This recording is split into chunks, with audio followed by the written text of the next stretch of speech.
Meus queridos irmãos, nós estamos neste momento convidando você para meditarmos na palavra do Senhor no livro do Apocalipse, capítulo de número 3, versículo 14 ao 22. Meditemos, portanto, nas Sagradas Escrituras.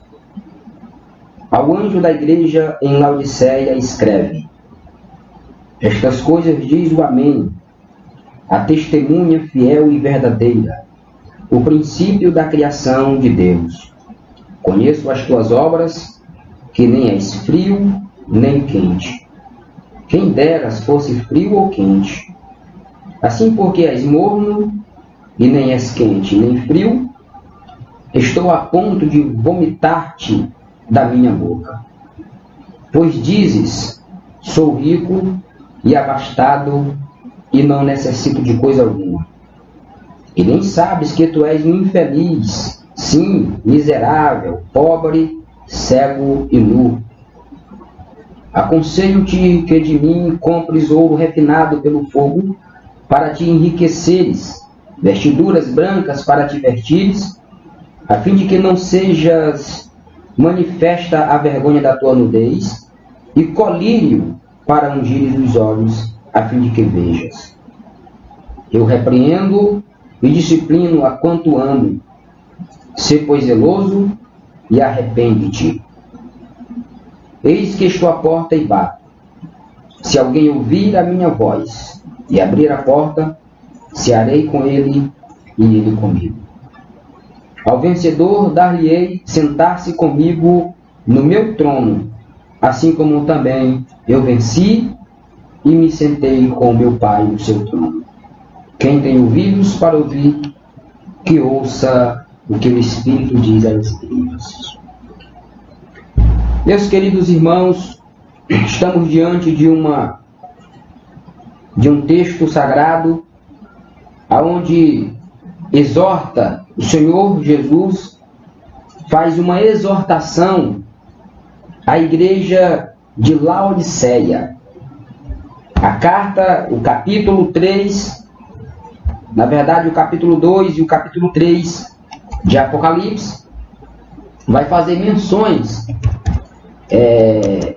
do desejo de Deus para com a sua igreja, da qual ele acabara de entregar a sua vida por resgate de um povo que estava vivendo em uma vida dissoluta de pecado, escravizado por Satanás, escravizado pelo pecado.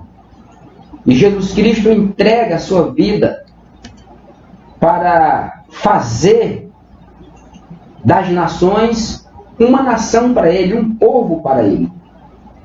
E agora, este povo que havia sido criado por Deus, chamado de igreja, estava precisando ser orientada, ser admoestada por ele. E o João é levado ao céu e Deus orienta a João para que escreva a sua igreja na terra. E é claro, meus irmãos, que a mensagem de Apocalipse, a mensagem de Cristo às igrejas da Ásia, ela é endereçada às igrejas da Ásia. Mas a mensagem continua para a igreja de Jesus. E nós encontramos na carta, no livro de Apocalipse, capítulo 3, do versículo 14, o texto que nós lemos, nós encontramos a admoestação de Cristo à igreja de Laodiceia. A igreja de Laodiceia, como diz o próprio texto, era uma igreja que vivia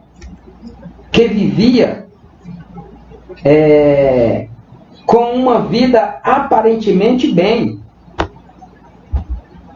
Porém, era uma igreja que estava vivendo um fenômeno chamado de frieza espiritual.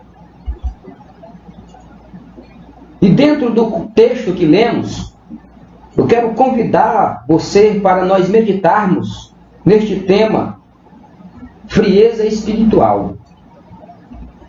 E nós precisamos fazer algumas abordagens. Claro que eu farei para mim, você fará para você. Nós precisamos nos perguntar: quem pode esfriar? Quem pode esfriar? E a resposta é claro, é evidente que para esfriar é necessário ter sido quente. Para esfriar, e este esfriamento, nós estamos falando da fé, nós estamos falando do comportamento cristão, nós estamos falando da atividade que a igreja pratica em relação ao seu Deus, em relação à sua fé. E a igreja de Laodiceia estava vivendo de forma fria, no sentido da fé, no sentido da vida cristã, da vida que se pratica em relação, o crente em relação a Deus, o crente em relação à sua palavra, em relação à sua fé. E Jesus vai dizer para esta igreja: conheço as tuas obras, que nem és frio, nem quente. Quem dera se fosse frio ou quente. E o fato da igreja estar vivendo aqui no texto uma vida morna, Deus estava a ponto de vomitá-la, porque era uma igreja morna. Eu não quero aqui fazer julgamentos precipitados, não quero ser juiz. A própria Bíblia, a palavra de Deus, ela faz este papel no nosso coração, na nossa consciência, na nossa mente, nos levando a refletir sobre a nossa postura, nossa vida cotidiana, os nossos atos, dia após dia, como temos praticado a nossa fé. Jesus estava a ponto de vomitar a igreja de Laodiceia, embora sendo a igreja de Laodiceia aqui representada, representando todos os crentes do mundo inteiro. E não só daquela época, mas de hoje. Porque a palavra de Deus, ela não tem data de validade, ela não envelhece. A Bíblia é atual, a mensagem é para nós, a mensagem é nossa, é para nós, a mensagem é para os nossos dias, a mensagem é para a nossa casa, é para a nossa família, é para a nossa vida. E Deus estar aqui a ponto de vomitar Laodiceia, porque era uma igreja morna. E as práticas desta igreja, no versículo 17 vai dizer: porque dizes, estou rico e abastado, e não preciso de coisa alguma.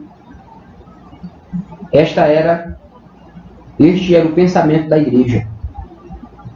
Eles se achavam abastecidos, eles se achavam completos, eles se achavam como nós costumamos a pensar, a dizer nos nossos dias atuais, eles se achavam sem necessidades, eles estavam seguros, se sentiam seguros. Mas Deus estava a ponto de vomitar. É uma prática horrível, é uma prática, é um ato horrível praticado pelo ser humano. Nós entendemos que o vômito é por causa de algo que não fez bem ou que não está fazendo bem. E a igreja, pela sua prática, a igreja de Laodiceia, pela sua prática, estava causando no ser de Deus este desconforto. E ele estava prestes de vomitar aquela igreja. Vomitar, tirar do seu ser, tirar de si, botar para fora de si. E esta igreja, ela não nasceu assim. Era uma igreja fervorosa, era uma igreja aquecida, era uma igreja alegre, era uma igreja dinâmica. Porque a igreja de Jesus não é criada com defeito. É uma igreja perfeita. É uma igreja santa, é uma igreja pura. Porém, existe a possibilidade de nos tornarmos, por causa das nossas práticas cotidianas, nós temos a possibilidade de nos afastar de Deus e da sua total dependência, de dependermos de Deus, achando que temos, achando que podemos. Quantas pessoas que, sob o pretexto ou da segurança de ter um emprego, de ter uma segurança financeira, uma estabilidade financeira, de ter o seu corpo onde ele pode expor o seu corpo como um troféu, àqueles que têm uma família bastarda, têm uma família que vive em um padrão de vida bem elevado, e aí muitas pessoas que vivem assim se sentem seguras, se sentem confortáveis, e aí não procura praticar a vida cristã de forma a agradar a Deus. Esquecemos da evangelização, esquecemos da prática da adoração coletiva, esquecemos de valorizarmos a comunhão que a igreja precisa exercer e demonstrar, como diz o salmista no Salmo 133. Ó, quão bom e quão suave é que os irmãos habitem, vivam em união. E no decorrer destes pensamentos que sobrevêm à minha mente agora, nós lembramos dos nossos cultos, dos cultos das igrejas brasileiras, onde, por um motivo tão fútil, por motivos tão banais, nós deixamos de congregar, nós deixamos de nos reunir com os nossos irmãos para preservar e demonstrar e sentir o afago, o amor um para com o outro. E aí, por conta das nossas seguranças que supostamente temos, nós praticamos aquilo que bem entendemos na vida, sendo que nós somos uma igreja. Nós somos uma igreja e esta igreja tem um dom, Cristo. E esta igreja tem um manual a ser seguido, tem instruções a ser obedecidas. Nós somos uma igreja, nós somos um povo de Deus, um povo separado por Ele, um povo comprado por Ele. Nós não pertencemos mais a nós. Você é igreja, você faz parte do corpo de Cristo, você não pertence mais a você mesmo, você pertence a Deus, você pertence a Cristo. Então a nossa conduta, a nossa regra de vida não é mais a nossa. O nosso comportamento diário não é mais como queremos, mas como o nosso dono quer. E ele mesmo por ser o nosso dono, ele não suporta uma vida fria, não suporta uma vida morna. É interessante observar que o Senhor Jesus estava prestes a vomitar o morno. Porque o frio, ele pelo menos tem a consciência de que está frio. O frio é aquele que tem a possibilidade de reconhecer o seu estado. Ele sabe que não está bem, ele vai procurar um recurso, ele vai procurar um meio para se aquecer. Conheço as tuas obras, que nem és frio nem quente. Quem dera se fosse frio ou quente. Deus estava aqui preferindo o frio. Embora não é a melhor proposta. A frieza não é a melhor proposta, não é o melhor caminho, não é a sugestão aqui, mas o ser quente, o ser fervoroso, o estar de forma fervorosa servindo a Deus. Mas Deus estava aqui preferindo o frio, porque o frio vai reconhecer o seu estado e vai desejar uma vida aquecida, uma vida dinâmica com Deus. Quem pode esfriar? Quem pode chegar a esta vida de mormidão, de frieza espiritual? Aquele que já estava, aquele que já foi frio, aquele que já foi quente, aquele que já esteve aquecido. Porque não é impossível o contrário. É impossível. Não tem como ser frio se não ter sido um dia aquecido. Mas nós queremos aqui falar sobre algumas consequências da frieza espiritual.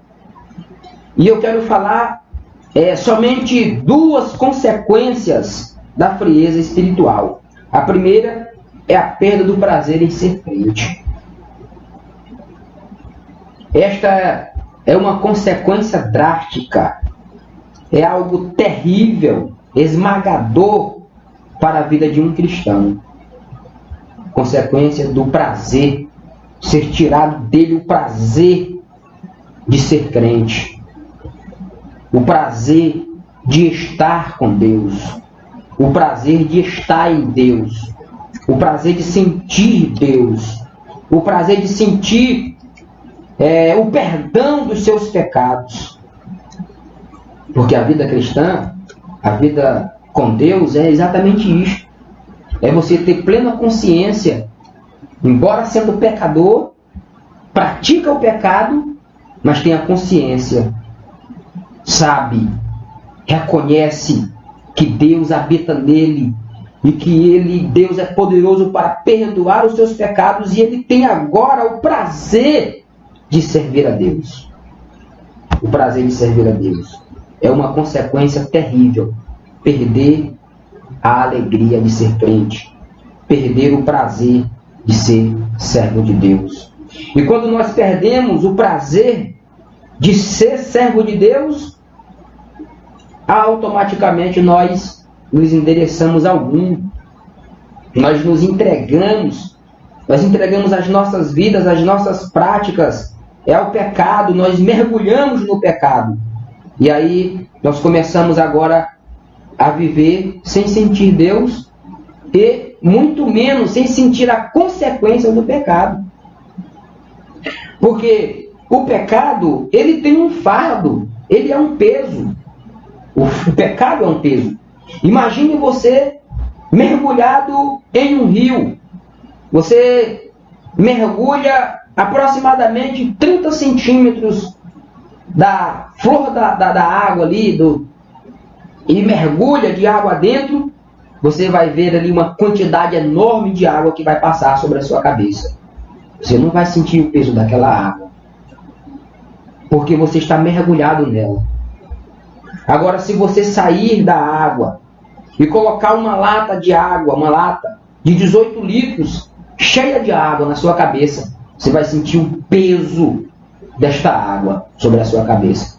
Assim é o mundo. Assim é a vida de quem vive no mundo e de quem vive para Deus. Quando nós estávamos no mundo, nós não sentíamos o peso deste pecado em nós, porque nós estávamos praticando, nós estávamos vivendo no mundo. Mas quando nós chegamos para Deus, nós saímos do mundo para viver para Deus, fomos resgatados do mundo para servir a Deus, para ser igreja, para viver uma vida fervorosa diante de Deus. Agora, todo o pecado que praticamos, nós sentimos o peso dele, porque nós não estamos mais no mundo, mas nós estamos vivendo agora para Deus. E quando nós deixamos de sentir este peso do pecado, é porque nós já estamos mergulhados no mundo. E isto, meu amigo, meu irmão, minha irmã, é lamentável. Isto é lamentável. Viver esta vida é uma miséria. Viver esta vida é o fim. Embora sabendo que o arrependimento dos nossos pecados nos faz voltar o cuidado de Deus, o amparo de Deus para a nossa vida. O texto que nós lemos, o Senhor diz assim: eis que estou à porta e bato. Se alguém ouvir a minha voz e abrir a porta, entrarei em sua casa, cearei com ele e ele comigo. Veja que quem estava falando aqui, lá no início, foi o próprio Deus, que agora está convidando este mesmo pecador para uma vida de comunhão. E note que a carta não era para o mundo. A carta aqui não era para alguém que nunca ouviu, nunca conheceu Deus. A carta era para a igreja do Senhor Jesus. Esta carta é para nós. Ela é atual. É uma carta que foi endereçada para a igreja brasileira, para nós, meus irmãos. Porque é a Bíblia Sagrada, é a palavra do Senhor. E Deus está à porta. Eis que estou à porta e bato. Se alguém ouvir a minha voz e abrir a porta, entrarei em sua casa, cearei com ele, ele comigo. Deus está propondo para nós aqui um banquete. Deus está propondo para nós alegria, prazer, satisfação, que o mundo não dá. O mundo, a vida fria, a vida morna, não proporciona isto para nós em Deus. Só temos esta alegria, este gozo, este banquete, somente na pessoa bendita do Senhor Jesus Cristo. Então a consequência da frieza é a perda desse prazer de ser crente, de estar na casa de Deus, de estar com Deus. Nós estamos vivendo um período em que as pessoas precisam estar resguardadas dentro do seu lar, dentro da sua casa, por causa da doença, por causa do mal que está acometendo a humanidade. E a gente vê postagem de crentes postando com tanta alegria, com tanto prazer, o fator de estar em casa, de não ir para o templo adorar a Deus. Sendo que, na verdade, este prazer já está no seu coração há dias, há tempos. Já não tem mais o prazer de estar vivendo a prática cristã, vivendo com Deus, congregando, como diz as Sagradas Escrituras, nos orientam. A segunda consequência da frieza espiritual é a perda do prazer de estar com a igreja, de estar com os irmãos. Esta perda também, ela não é menos inferior que a outra. O prazer de ser crente está intimamente ligado com o prazer de estar com a igreja, de estar reunido com a igreja. Conheço as tuas obras, sei que nem és frio nem quente. Assim, porque és morno, nem és quente nem frio, estou pronto a vomitar da minha boca. Pois diz: estou rico, abastado, e não preciso de coisa alguma. E não sabes que és infeliz, miserável, pobre, cego e nu. Aconselho que de mim compres ouro refinado pelo fogo para te enriqueceres, e vestiduras brancas para te vertires, a fim de que não seja manifesta a vergonha da tua nudez, e colírio para ungir os olhos, a fim de que vejas. Eu repreendo e corrijo a quanto amo. Sê, pois, zeloso e arrepende-te. E arrepende-te. Prazer de estar com a igreja, meus queridos irmãos. Prazer de estar com os nossos irmãos. A frieza espiritual causa isto. A frieza espiritual nos leva a esta vida a perder o prazer de cantar louvores na congregação. Perceba que a frieza, ela não vem repentina. Ela não é de repente. Ela é progressiva. Ela é aos poucos, paulatinamente. A pessoa que tinha prazer de estar na igreja, de estar com Deus, de estar com os irmãos, ela vai perdendo esse prazer, ela vai perdendo. E é claro que tudo isto é por causa do nosso próprio prazer.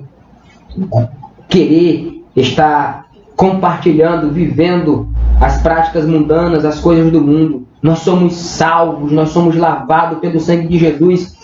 E o nosso coração precisa ter gozo, alegria de estar congregando, de estar com os irmãos. É muito bom relembrar o que o salmista disse: alegrei-me quando me disseram: vamos à casa do Senhor.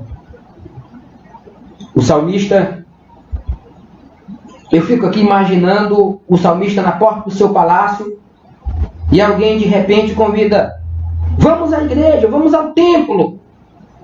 E o salmista pega a sua caneta e vai escrever esta melodia: alegrei-me quando me disseram, vamos à casa do Senhor. Esta alegria precisa estar viva no nosso coração. Quando nós estamos em casa, proibidos, não por uma ditadura, por uma autoridade de forma autoritária, mas por cautela, por obedecer às autoridades, por achar que isso é melhor. Quando nós estamos em casa, o nosso coração precisa estar fervendo, com prazer, com vontade de ir logo estar na casa de Deus, reunido com os nossos irmãos, adorando o Senhor, porque isto é prazeroso para nós, isto é glorioso, isto é bom. A nossa alma se sente confortada, se sente confortável por estar reunido com os irmãos. Por quê? Porque é maravilhoso estar com a igreja. E este prazer, ele precisa estar no nosso coração. Davi, quando ele vai confessar os seus pecados, no Salmo 51, ele diz: Senhor, não retira de mim o teu Santo Espírito e torna a dar-me a alegria da tua salvação. Uma pessoa que perde a alegria da salvação, ela perde o prazer de ser crente, ela perde o prazer de estar com a igreja, de estar reunida. Meu querido irmão, minha querida irmã, eu quero aqui neste momento deixar esta palavra para você meditar.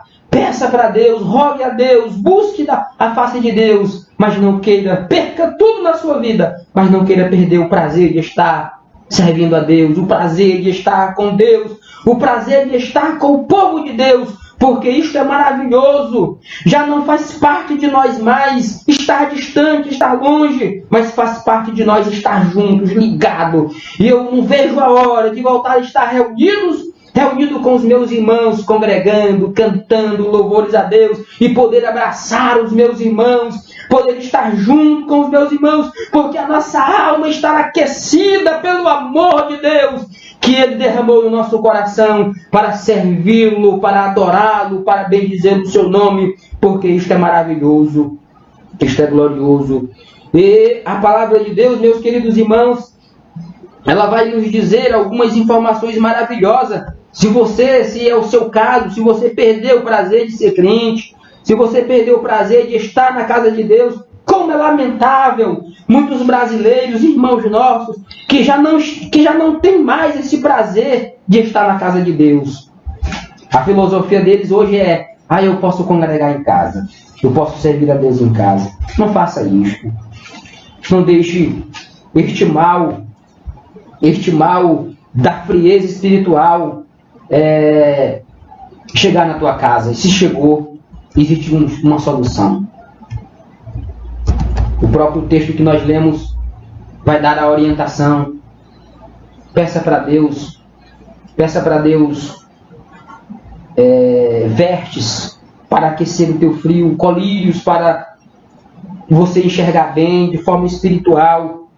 Não deixe que o mundo roube de você esta convicção, mas que os teus olhos iluminados, bem abertos, você enxergando bem, você possa enxergar, poder ver o perigo de estar distante de Deus e de estar distante da casa de Deus. Mas eu quero deixar aqui para você meditar somente o versículo 44 do livro de Atos dos Apóstolos, capítulo 2, versículo 44, vai dizer assim: todos os que creram estavam juntos e tinham tudo em comum. Todos os que creram estavam juntos e tinham tudo em comum. Se volte para Deus. Reconheça os seus pecados. Reconheçamos os nossos pecados. Voltemos-nos para Deus, pois é rico em misericórdia e grande em perdoar os nossos pecados. Deus abençoe, meu irmão. Eu quero orar por você neste momento. Eu quero orar contigo. Eu quero te convidar, mesmo você aí sentado na sua casa, na sua poltrona, na sua cadeira, ou na sua cama, ou quem sabe no seu local de trabalho, olhando, não sei de que forma você vai se encontrar neste momento em que você vai visualizar este vídeo, mas eu quero te convidar para orar. A palavra de Deus diz que a oração da fé pode muito nos seus efeitos. E nós vamos orar neste momento uns pelos outros. Querido Deus e eterno Pai, te damos graças, Senhor, pela tua rica misericórdia sobre as nossas vidas, o teu amor, a tua bondade imensa, Senhor, que tem nos alcançado. Eu quero orar a Ti neste momento, eu quero pedir a Ti neste momento, pela vida do meu irmão, da minha irmã, que me ouve neste momento, Senhor. Eu quero Te pedir a Tua graça. Derrama a Tua graça sobre a vida dos Teus servos, sobre a vida da Tua igreja, sobre a vida deste irmão que está desolado, que se afastou, desde que esfriou-se, desde que abandonou a congregação, abandonou os teus caminhos. Eu rogo por ele, Senhor. Eu te peço no nome de Jesus, dá, Senhor, novamente vida para esta pessoa, para este teu servo, esta tua serva. Ajuda nas suas dificuldades. Senhor, perdoa os seus pecados. Este coração arrependido, este coração que foi tocado pela Tua palavra nesta hora, Senhor, perdoa os seus pecados.